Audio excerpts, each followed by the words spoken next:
This episode contains sensitive content that may be triggering for some listeners. Listener discretion is advised.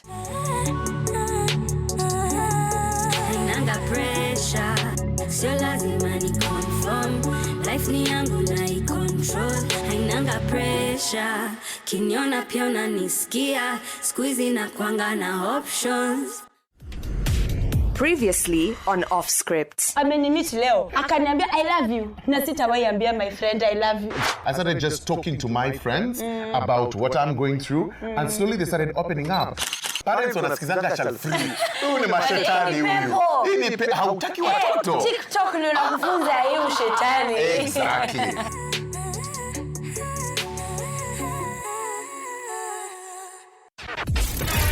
Coming up on this episode, McKenna walks through the campus at Juiced University asking the question with two very different answers. Who are you at home versus who are you in the streets? We then tap and revisit raw moments from MTV Shuga, Mashariki and Gen Free, where fiction hits close to home. And later, Mushina sits down with Gladwell, who opens up about what it means to lose your freedom inside the walls that are supposed to protect you.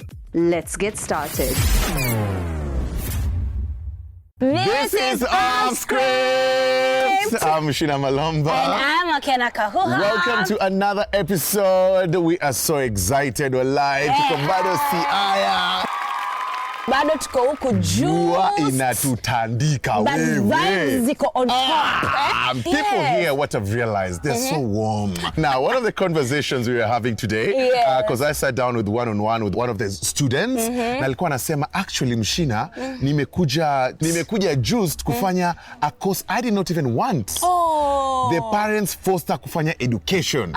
Msichana mwenyewe ukimsikia akiongea, anaongea vizuri wewe kama journalist. Anasema I've always wanted to be a journalist. Lakini my parents were like, my friend, utajilipia fees ya journalism.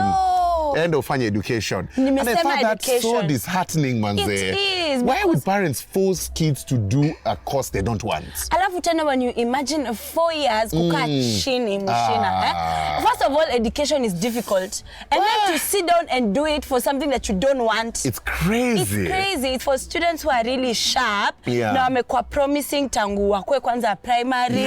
Alafu wakaenda high school. The parents have so high hopes for them. Na hata nikiimagine mzazi mwenye amemchagulia teaching ni mzazi mwenye siku zao unajua walimu ndo walikuwa kusema kwa kijiji. Yes. Kama si mwalimu ni nurse. Hao ndio wakusema. In fact, hii area yote itaanzanga kutoka kwa mwalimu. Kwa sababu a teacher was a big deal. So I can imagine if your parent is choosing for you teaching, it's because they have that idea of what teachers used to be. Na sahi si lazima usome teaching ndio ukoe mwalimu. Nataka kuwa TikToker. Nataka kudance. Kuna forex. Unafanya forex. Ndio nasikia. Sijui wanafanya. Kuna mambo mengi. No, just online work. Sasa kuna podcasters ndio sisi hawa. Exactly.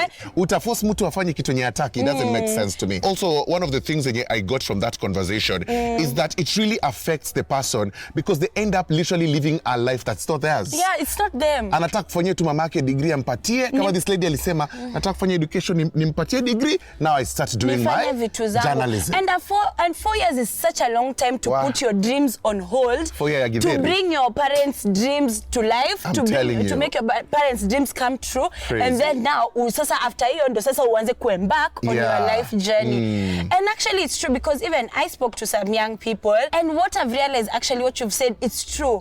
Parents actually hawajui watoto wao. Do you know mimi? Nimeongea tu na mtu hapa kando Mushina. Ameniambia, mimi nikiwa kushule mimi nakuanga head of the house. Nikirudi nyumbani mimi ni kababa. Sasa nitendaje kuambia nyumbani mimi huku napanganga msichana na groceries na nikikuwa shule mimi ndio kuguruma. Nikienda home wanajua mtoto wao naingianga kama nimeshikilia report form na meno. Sasa niko like, is this the same person? Do you think we should have boundaries as children ambao tunaweza ambia wazazi wetu no? Let me tell you, Mushina, wazazi wanafaa kuambiwa no 5 asubuhi. I'm telling you. 5 asubuhi. Na mapema. Ama kama tu umesema no. One thing that is the truth, our parents wanatona kama watoto, and it's very kwa watoto. Kwa sababu sisi ni watoto wao, and it's very difficult for them to give up that control. Yes. Yeah. So freedom, as much as I don't like to say it this way, freedom from parents has to be taken. It's not given. And even as you take your freedom, there's a respectful way to do it. Yeah. Si sasa unajua pia ni mzazi wako. Sasa juu pia unajua mzazi ni mzazi, anaweza kupiga coffee uone green. Ama kulaani. Ama kulaani tu. Akulaani. Uzee watoto 20 utaweza kweli. Imagine mzazi anafaa ambiwe no, but ambiwe no in a respectful manner. Yeah. At the end of the day, hata kama mzazi anakupenda, mimi naweza sema hakuna mtu anakujua kushinda vile wewe unajijua. That's true. Yeah, you know what you desire, you know the dreams you want to pursue, you know the kind of life you want to live. Yeah. And if it does not align with the life that your parents want for you, it's okay to say, listen, mom or dad or whoever is raising you, Shosho, I know you love me, but hapa, let me take the wheel. I want to now ask. How do we set boundaries? Kwa wazazi. How do you tell your parents no, but in a respectful way? Everyone's got a take. Let's see what the people have to say. Mildred, nataka kukuuliza, ukikuwa home na ukikuwa shule, unakuanga the same person? A little bit different. Nikiwa home na follow zile rules za wazazi kabisa. To the T. Nikiwa na friends lazima tabia i-change kidogo. Hii ni different kidogo. Unajua huku campus bana. Azingine wewe ni bwana mtu bana. Unajua hii cohabiting ni mingi huku. Sasa imagine you're now the head of the house huku. Ukienda nyumbani, you know, huwezi kula deliver the same. Yeah, me kwangu kwa the same person. Most of the time I'm spending my parents, so the norms or how they want me to be has really entered into me. Okay. So that is very difficult to change with the friends. So that when I'm in school, I only have 2 friends, and I also want them to be like me. Obviously the setting ni kwa at home. Mtoto mzuri mpole. But huku light skin kidogo wananichanganya kidogo tu. Sawa, that's the vibe kwa ground. Now, check this out. Here's a moment from Shuga Mashariki. I can explain. It's just a costume, Dad. Personally, I love it. I am actually joining a cosplay for a fundraiser event at uni, so... I sometimes wonder what's in that head of yours. Wipe it off. Don't worry, he doesn't get it. Rick. He doesn't even try. Man, the guy hates me.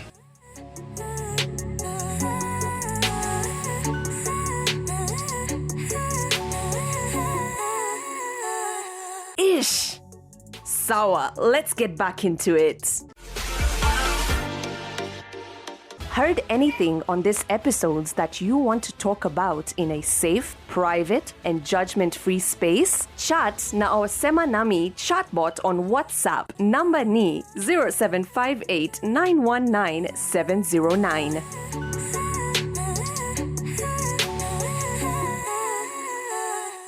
Hii ni one-on-one.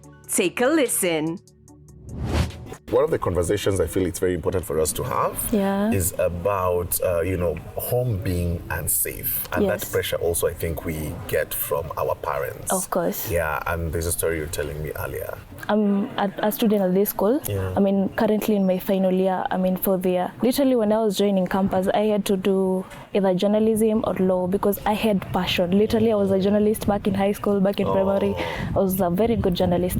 But then you find that the parents are telling you that if you want to do your own course, you'll have to pay for your own school fees, you'll have to sort your things out, upkeep, everything you'll have to do on your own. As much as you're choosing your own course, that I'm not okay with it, you'll have to cater for yourself for everything. So I was left with no options rather than just choosing what my parents wanted. So right now you see, here in my final year, doing something that literally didn't have an idea of being a teacher, but of course, yes. It's so crazy how that still happens till today. But my mom literally told me, do whatever you want. And I feel like so many young people don't have that. Yeah, like I want to have don't. those parents who sort of support them in whatever they do. So how does it feel like just your day to day? Actually, it feels so bad, but then you just have to do it. Literally, ni kama ile umeforsiwa kufanya kitu, but you have to fit in. As much as you're trying, it doesn't align with your heart, it doesn't align with your personal belief. Like you need something, but you have no options, literally. Do you have a good relationship with your parents? Yeah, I do with my mom. Your mom? Yeah. Did you have a conversation with her to just let her know, Mom, I really don't like this course? Did you bring that up? Or? I did. I talked to her, but then she was really reluctant. Even in high school, I was forced to go to a school I didn't choose actually, just because that they have that thing that I'm gonna be. If I go to boarding school and they still need me to be around, they'll fill that gap, and then I was just forced to go to a day school just so that I can get back home daily. Do you feel where you're at in life right now, you'll still want to pursue journalism? Yeah, I'll still want to, especially if I'm done with this course that I'm doing right now, I can actually get to now do my course. Wow. But yeah. That's crazy because it's literally like living double lives in a way. Like I want to live my mother's life, I get done with that, and then I'll start living mine. Exactly. Now that we're talking then about parents, do you feel like sometimes being at home, is it safe for you?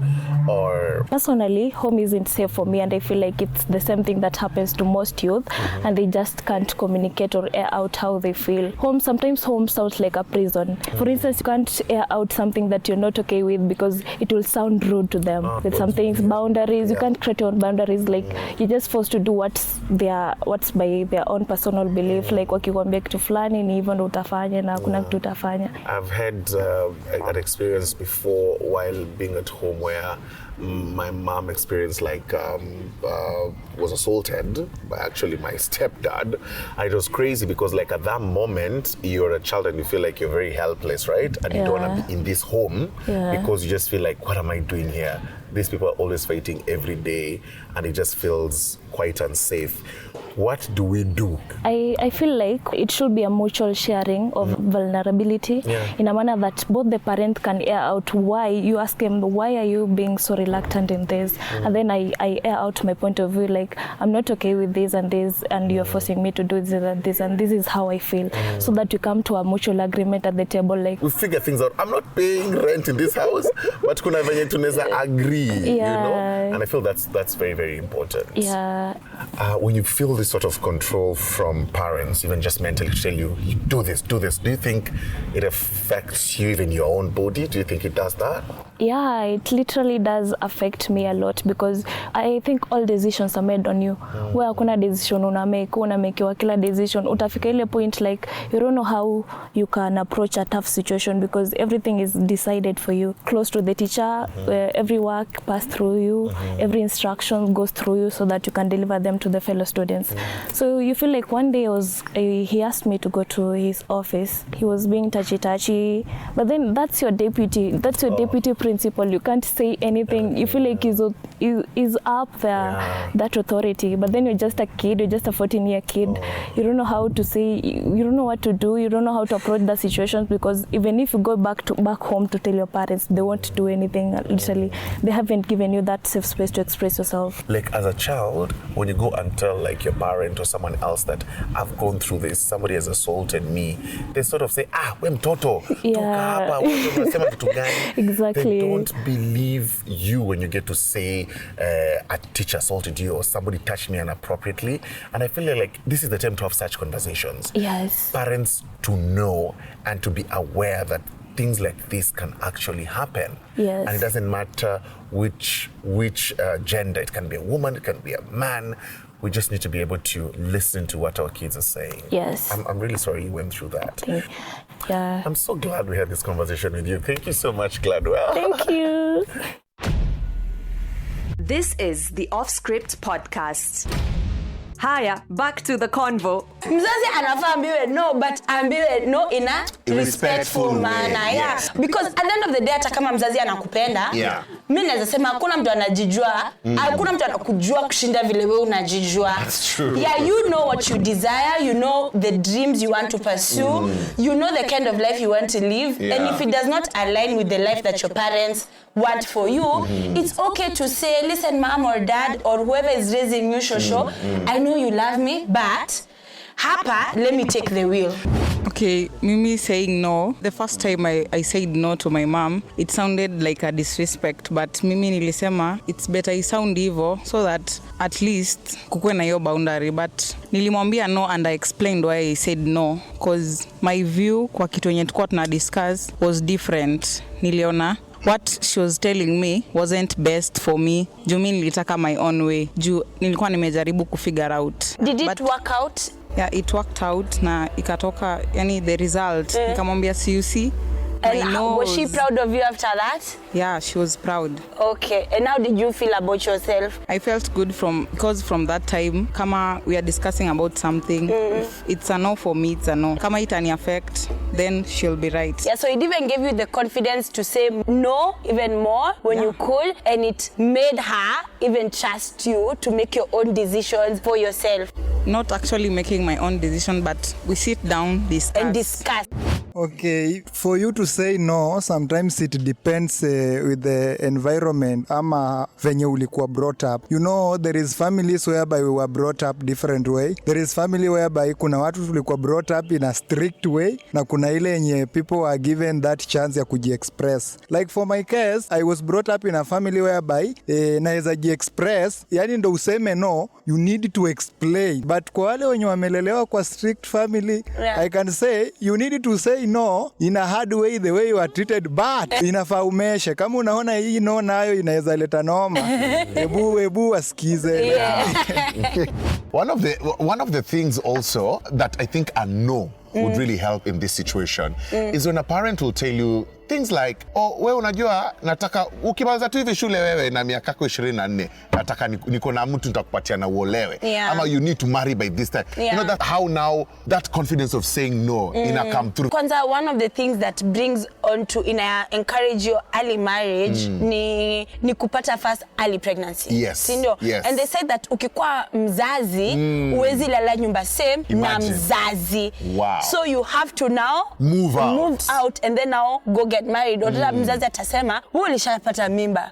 So now siwezi kaa na mzazi mwenzangu. Uwezi, because you just have to be married. You know, mtu ana feel like kama you're in a position where you feel already disadvantaged. Absolutely. At the end of the day, having a child is difficult, but also having a child and being in a marriage you're not ready for is even more difficult. Not easy. And we're not saying that saying no will ever be easy. Your first no kwanza na mzazi na kwanga ngumu sana. Mushina, I know you agree. I don't know how you can, but you have to just gather the courage in you, because in fact I feel like the best way to gather the courage is to think of the consequences of not setting this boundary. And it is important for you to set those boundaries, because at the end of it all, you are your own person. Yes. You don't want to be forced by your parent to do. Can you imagine doing a course for 4 years that you don't like? Can you imagine going to marry early to someone you don't know just because mzazi si amesema? At the end of the day, your parent is not necessarily always right. Wewe mwenyewe pia you're an adult. You can say useme, hey, madhemi hapo kuna vile siezi accept, right? And more often than not, it comes from a place of love. We know that.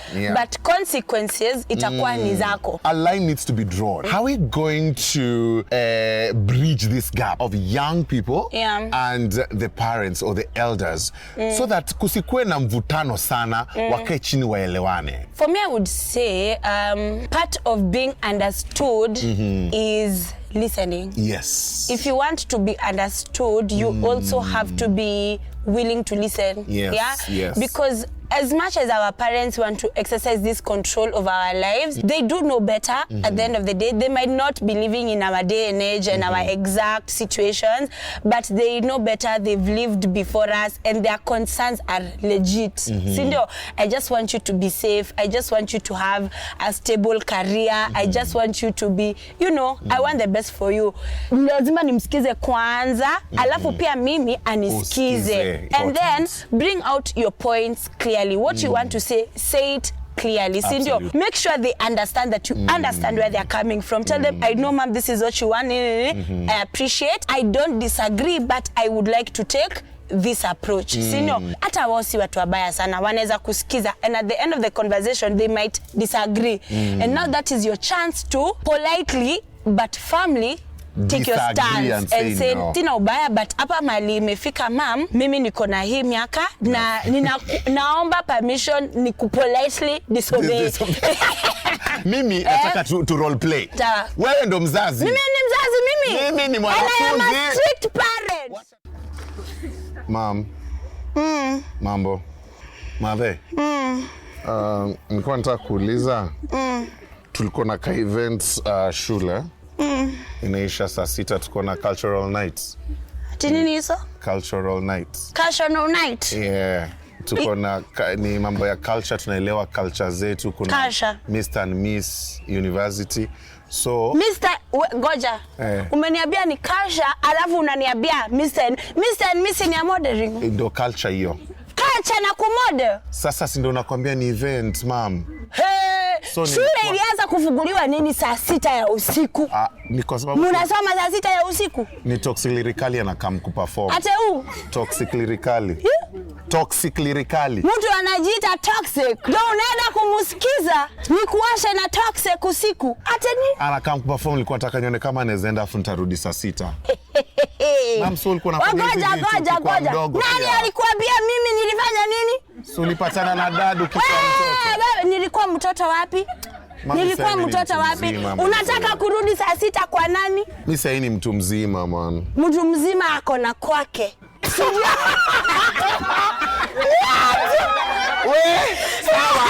Wacha nitalala. Wacha nilale.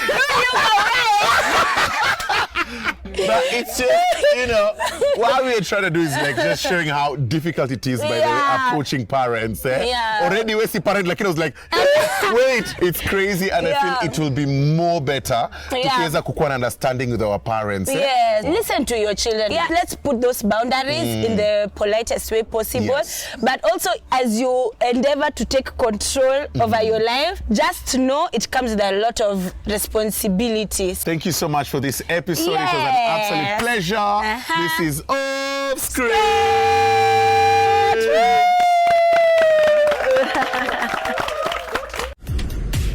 Coming up next on Offscript. The best course of action ni watu waongee and then tuache hii debate ya who is more empowered than who. At the end of the day, it's not a competition, it's about creating equal spaces. Enyewe ukweli wanakapitia na wanakapitia for real, but pia kuna vitu zenye hao maboys wanapitia na yet hawapati hizo spaces. I think we should find ways how we can be able to let boys communicate. I don't know how, but we need boys to talk more.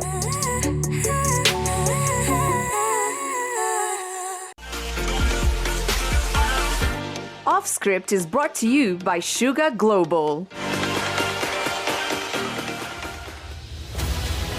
Heard anything on this episodes that you want to talk about in a safe, private, and judgment-free space? Chat na our Sema Nami chatbot on WhatsApp. Number ni 0758 919 709.